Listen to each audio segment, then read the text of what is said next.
L'induction hypnotique, comment ça fonctionne? Eh bien, c'est à cette question que je vais répondre dans cette vidéo. Si vous avez le souhait d'apprendre à pratiquer l'auto-hypnose, si vous souhaitez guider d'autres personnes dans l'expérience hypnotique, si vous êtes déjà hypnothérapeute et que vous souhaitez enrichir vos connaissances à propos de l'induction hypnotique, eh bien, cette vidéo est faite pour vous. Durant cette vidéo, je vais répondre principalement à 4 questions. Qu'est-ce que c'est que l'induction hypnotique? Comment fonctionne l'induction hypnotique? Est-ce que tout le monde peut entrer dans l'état hypnotique? Est-ce que tout le monde est hypnotisable? Et qu'est-ce qui peut bloquer l'entrée dans l'état hypnotique? Qu'est-ce qui peut faire que l'induction échoue? Et surtout, comment corriger pour que tout le monde puisse en bénéficier et en profiter? L'induction hypnotique, c'est un incontournable. C'est la première étape d'une expérience d'hypnose. Une expérience d'hypnose est généralement composée de plusieurs étapes. J'ai fait une autre vidéo qui apparaît à l'écran où je présente les différentes étapes de l'expérience hypnotique. Donc l'induction, c'est la toute première étape d'une expérience hypnotique. L'objectif, la mission de l'induction, c'est de permettre à une personne d'entrer dans un état de conscience modifié, qu'on appelle également état hypnotique ou état de transe. Ce sont des similaires.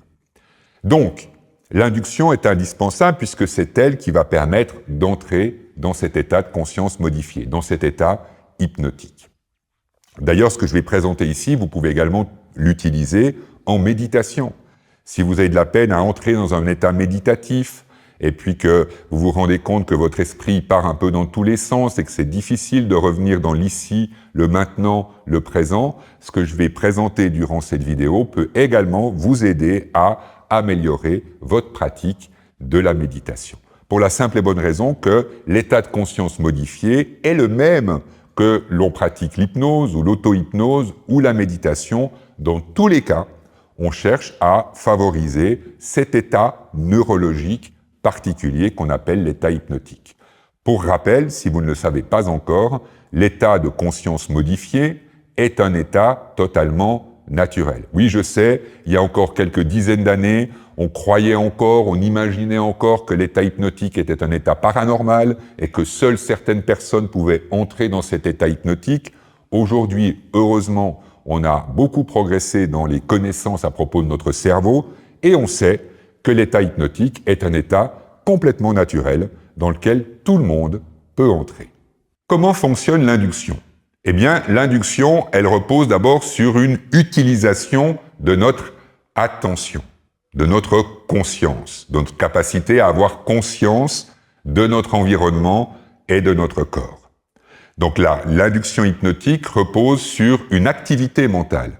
Moi, je rencontre souvent des personnes qui me disent « Ah ben, pour entrer dans l'état hypnotique ou pour entrer en méditation, j'essaie de ne rien faire, de vider ma tête et je n'y arrive pas. » C'est normal que vous n'y arriviez pas, parce que l'induction, cette étape qui permet d'entrer dans l'état de conscience modifié, elle demande une activité particulière de votre cerveau. C'est seulement dans un deuxième temps que vous pourrez faire l'expérience d'une forme d'état particulier où vous pouvez observer une diminution de vos pensées. Mais pour pouvoir entrer dans cet état, eh bien, vous avez nettement avantage à utiliser les ressources de votre cerveau pour entrer dans cet état de conscience modifié. Donc, vous avez 5 sens. Votre vue, votre ouïe, votre odorat, votre goût et le sens du toucher. Ça, ce sont les 4 ingrédients que l'on va utiliser pour réaliser l'induction hypnotique. On va jouer d'une certaine manière avec nos 5 sens. Donc on a nos 5 sens et on a ce qu'on appelle notre capacité d'attention ou de conscience. On peut diriger notre attention, notre conscience en direction de quelque chose de particulier. On peut, grâce à notre capacité à comme maîtriser ou à contrôler une partie de nos pensées, diriger notre attention, notre conscience, notre curiosité en direction de quelque chose de particulier. On a le contrôle sur notre attention et notre conscience. Ça permet également de constater que beaucoup de personnes pensent que pour entrer dans l'état hypnotique, il faut perdre le contrôle. Encore une fois, c'est un mythe, c'est une légende. Pour entrer dans l'état hypnotique, on va utiliser notre capacité à contrôler. On va utiliser notre capacité à jouer avec notre attention, notre curiosité, notre conscience.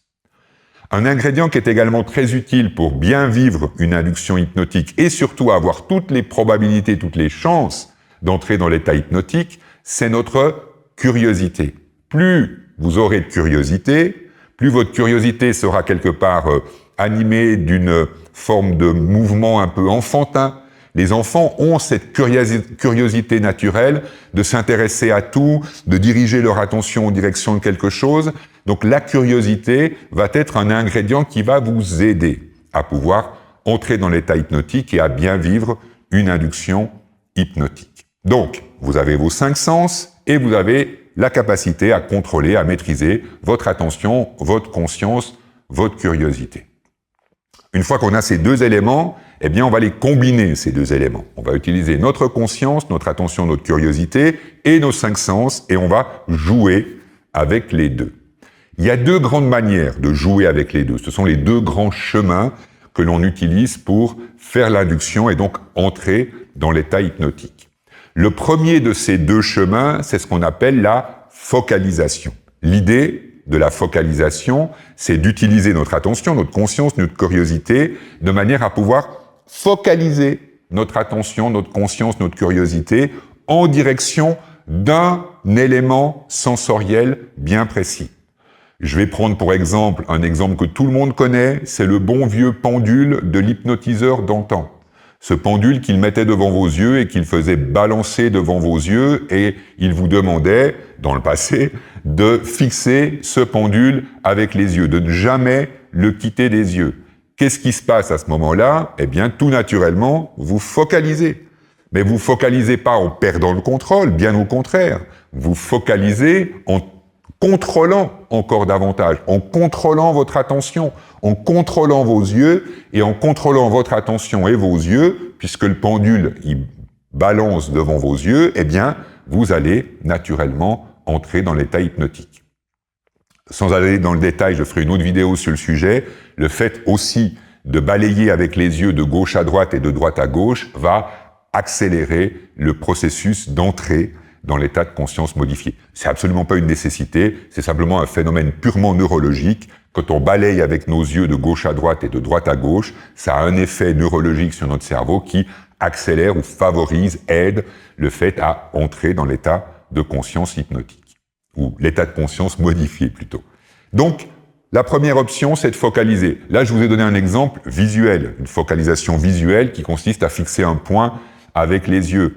Un autre exemple de focalisation visuelle que l'on retrouve souvent dans les techniques de méditation, c'est le fait de fixer la flamme d'une bougie. Vous prenez une bougie, vous l'installez sur une table, vous vous installez à une certaine distance de la bougie, de manière à ce que ça soit agréable et confortable pour vous. Vous allumez la bougie et vous dirigez vos yeux en direction de la bougie. Comme la flamme de la bougie a tendance à toujours bouger un peu, il y a comme une forme de mouvement, donc ça vient capter, chercher notre attention, et on focalise notre regard, notre attention en direction de la flamme de la bougie. Donc là, ce sont 2 exemples de focalisation visuelle.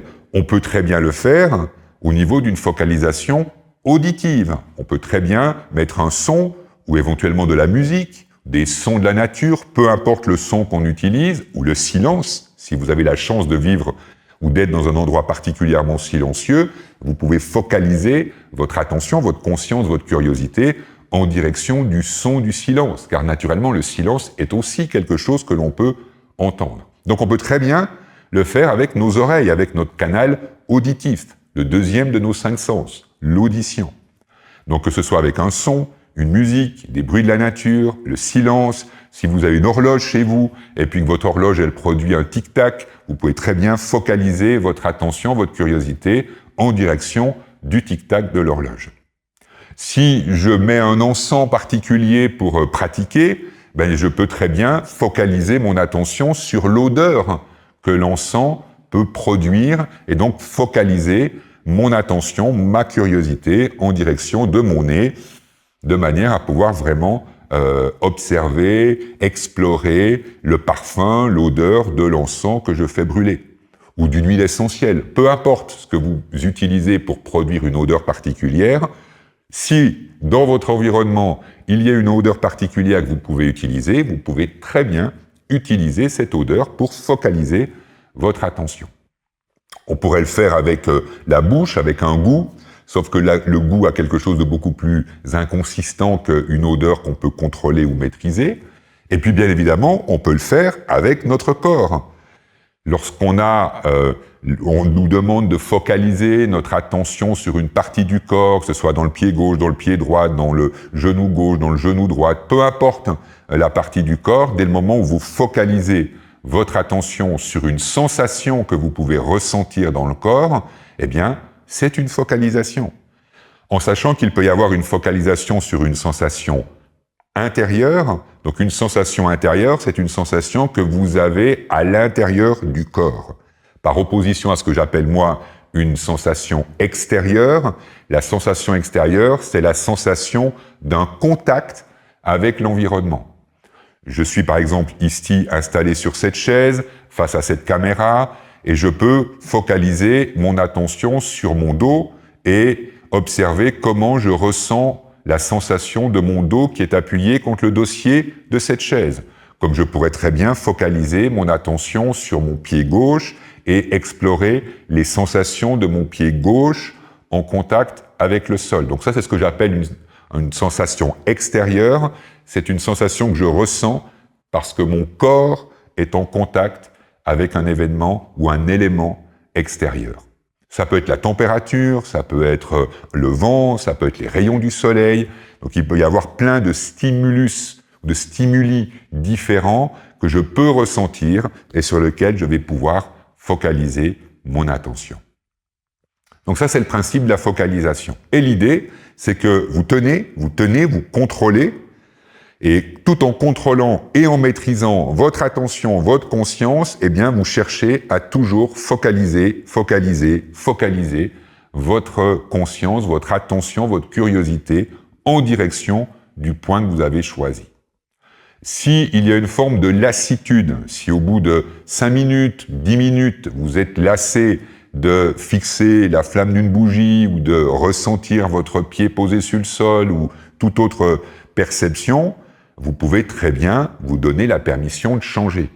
On n'est pas dans l'obligation absolue de rester toujours sur le même stimulus sensoriel. On peut très bien passer à un autre point de focalisation.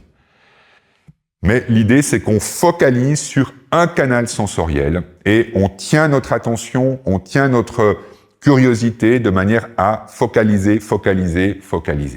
Et au bout de quelques minutes de focalisation, eh bien, tout naturellement, on va entrer dans un état de conscience modifié. L'exemple assez classique, c'est que si je choisis de fixer un point avec les yeux, puis que je fixe ce point avec les yeux pendant quelques minutes, eh bien, je peux ressentir le besoin de fermer mes paupières. Je peux tout à coup sentir que mes paupières deviennent lourdes. Ce que je vais également pouvoir observer, lorsque je fixe un point avec mes yeux, c'est une modification de mon champ de vision. La vision peut se troubler ou elle peut se modifier. Donc, je peux voir comme des halos ou des couleurs qui commencent à apparaître que je ne voyais pas au début. Ça, c'est l'indication, tout à fait naturelle et normale, que vous êtes en train d'entrer dans l'état hypnotique. Parce que quand je rentre dans l'état hypnotique, eh bien, mon état de conscience se modifie, et lorsque mon état de conscience se modifie, eh bien, ça va également modifier, altérer mes perceptions sensorielles. Donc, je vais entendre différemment, je vais voir différemment, je vais ressentir différemment.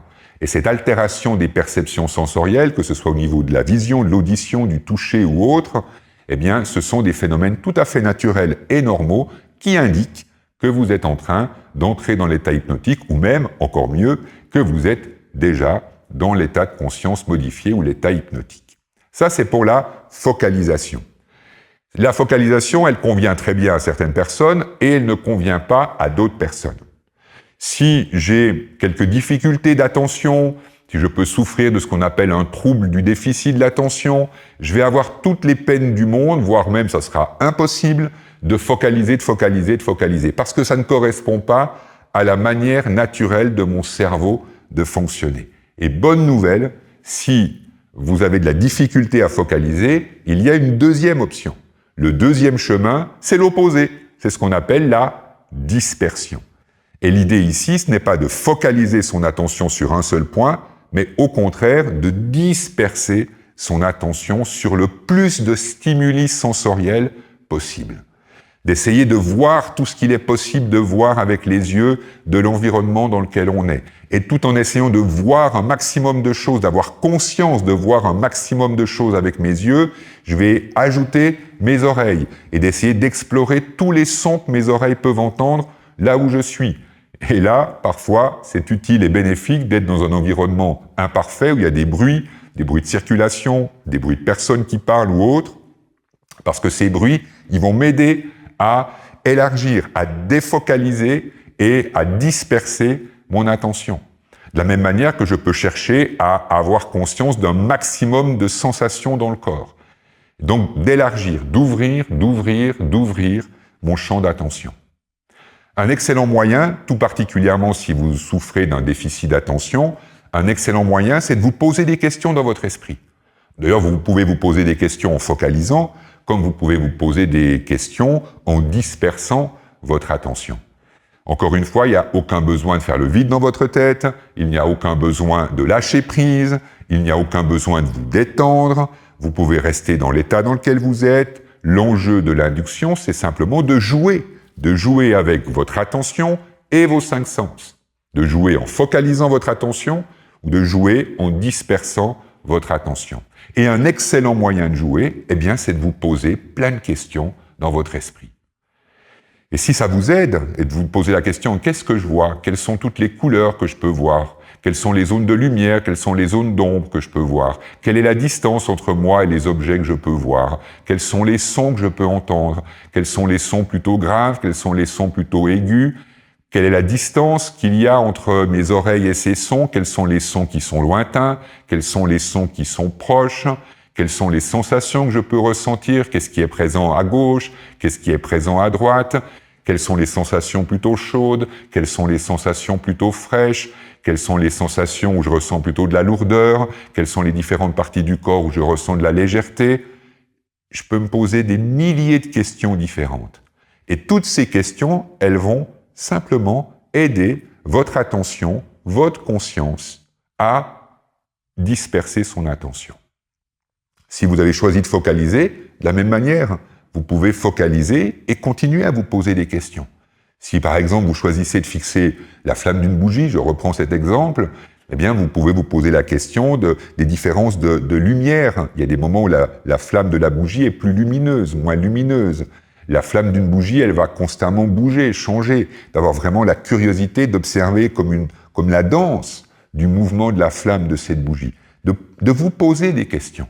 C'est souvent un des premiers pièges ou une des premières choses qui bloquent, c'est qu'on essaie de se dire « Ah, il faut que je fasse le vide dans ma tête, puis que je rentre dans l'état hypnotique, et puis que je fixe un point ou que je disperse mon attention sans rien penser. » Mais votre cerveau n'est pas capable de faire ça. Pour focaliser ou disperser votre attention, vous avez besoin de penser. C'est neurologique.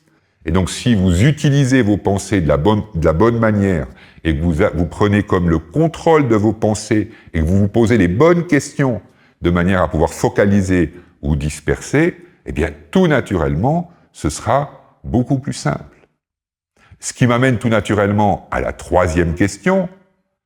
Est-ce que tout le monde est hypnotisable? Oui, tout le monde est hypnotisable, car comme je le disais tout à l'heure, l'état hypnotique est un état naturel. Et je suis certain que vous avez déjà expérimenté l'état hypnotique sans même savoir que c'était ce qu'on appelle un état de conscience modifié ou un état hypnotique. Si vous avez le permis, que vous conduisez plus ou moins régulièrement, il a pu vous arriver d'être au volant de votre voiture, puis tout à coup vous arrivez à un stop ou un feu rouge, et puis là, vous avez un peu comme l'impression de vous réveiller, de vous dire « Ah, je suis déjà arrivé là !» Pourtant, vous n'avez pas perdu le contrôle de votre voiture, vous avez continué à prendre les virages qu'il fallait prendre, vous avez continué à contrôler, à gérer tout ce qu'il y avait à gérer. Vous êtes simplement, durant un certain nombre de minutes, entré dans un état de conscience modifié, et c'est au moment où vous arrivez au stop ou au feu rouge que tout à coup, là, vous prenez conscience que vous étiez entré dans cet état de conscience modifié.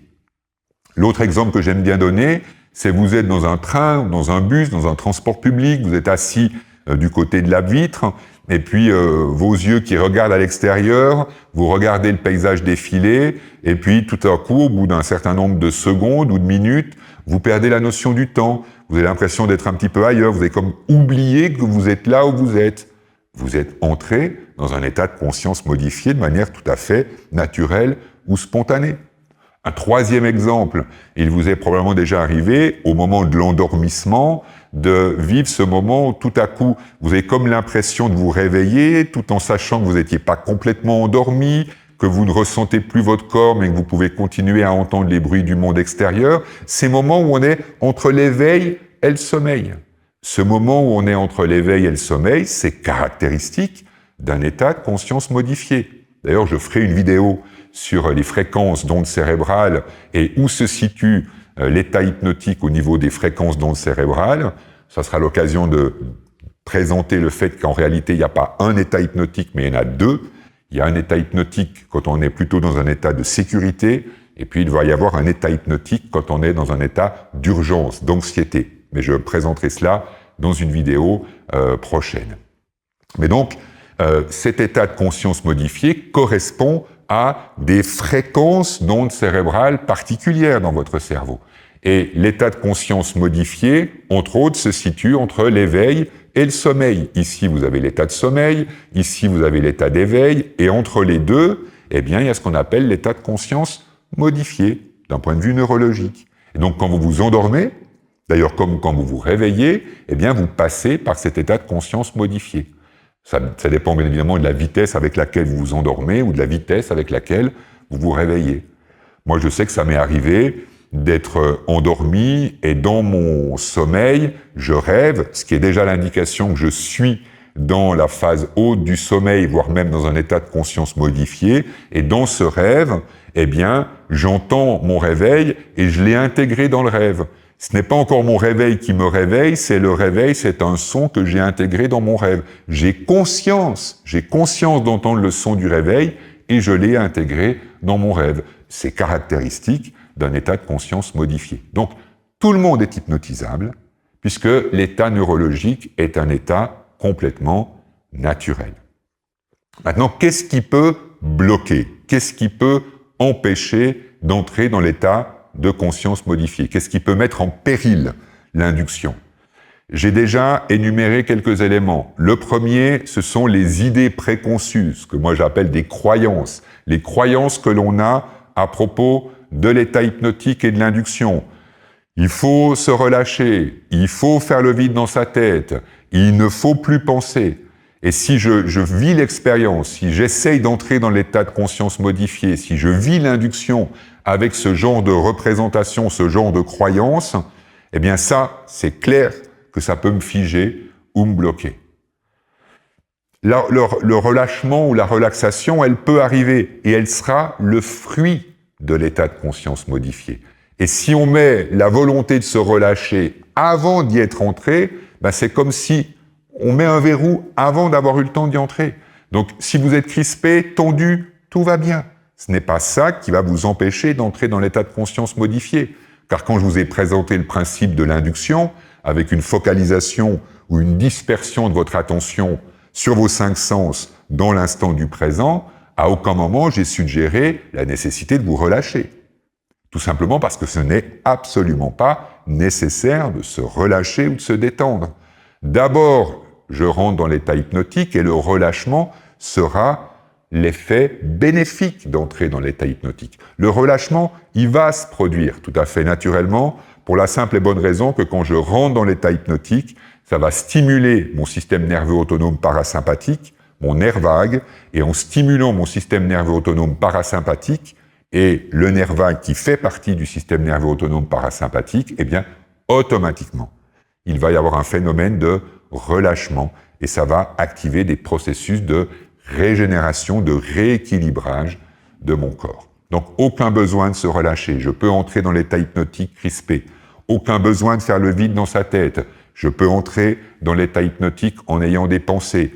Et si en plus, je sais utiliser mes pensées pour focaliser ou disperser, eh bien, ça m'aidera à mieux entrer dans l'état de conscience modifié. Donc ça, c'est le premier frein, le premier blocage. Ce sont toutes les idées préconçues que l'on a. Combien de fois j'ai rencontré des personnes qui me disent « Ouais, vous savez, moi je suis pas sûr que l'hypnose ça va fonctionner avec moi parce que je n'arrive pas à faire le vide dans ma tête. » Et qui a dit qu'il fallait faire le vide dans sa tête? Et d'ailleurs, les personnes sont très souvent surprises quand je leur demande de penser. Je leur demande d'utiliser leur attention, leur curiosité, leur pensée pour focaliser ou disperser leur attention. Le vide dans la tête, parfois il apparaît. C'est pas une nécessité, mais parfois il apparaît une fois qu'on est dans l'état hypnotique. Mais avant, pour l'induction, ce n'est absolument pas une nécessité. Donc ça, c'est le premier blocage, les croyances.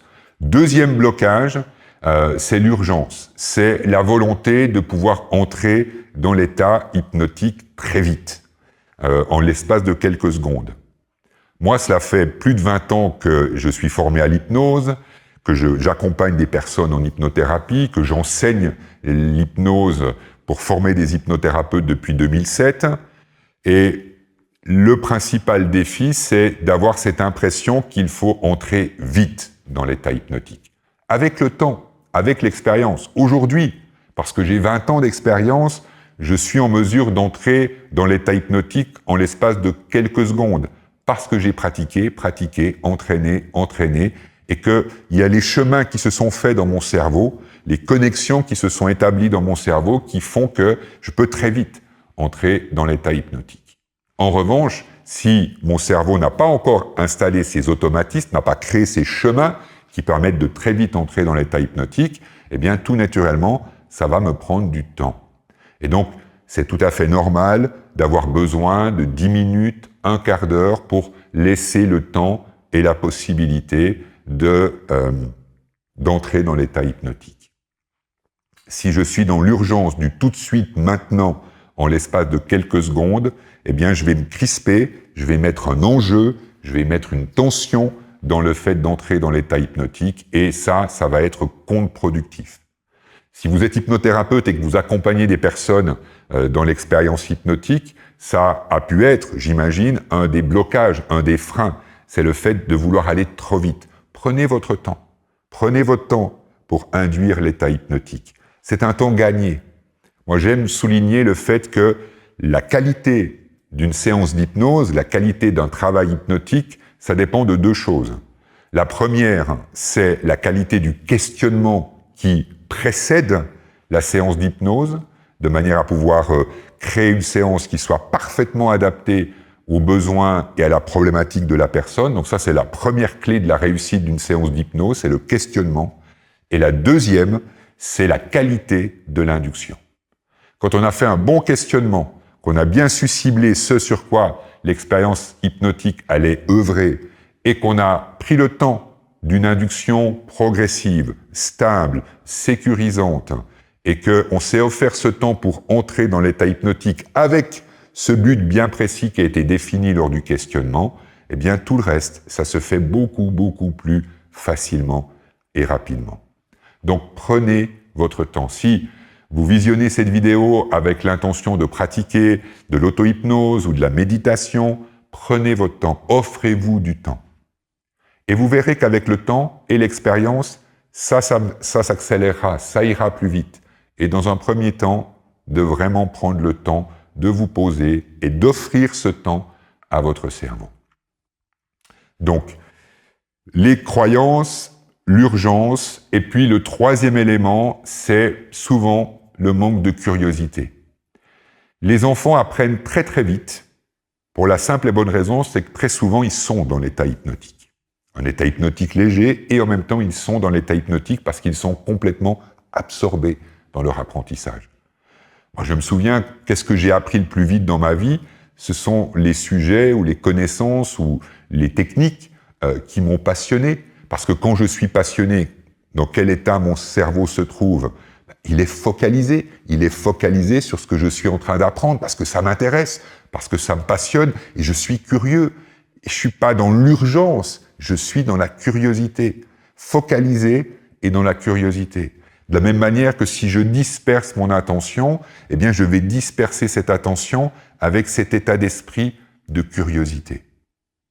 Lorsque je mets du jeu, lorsque je mets de la curiosité dans ma pratique, de l'induction, que ce soit pour moi-même, en méditation, en auto-hypnose, que ce soit dans mon accompagnement des personnes qui viennent me consulter ou dans mon enseignement lorsque j'enseigne l'hypnose, j'aime souligner l'importance de mettre du jeu, de mettre une forme de créativité.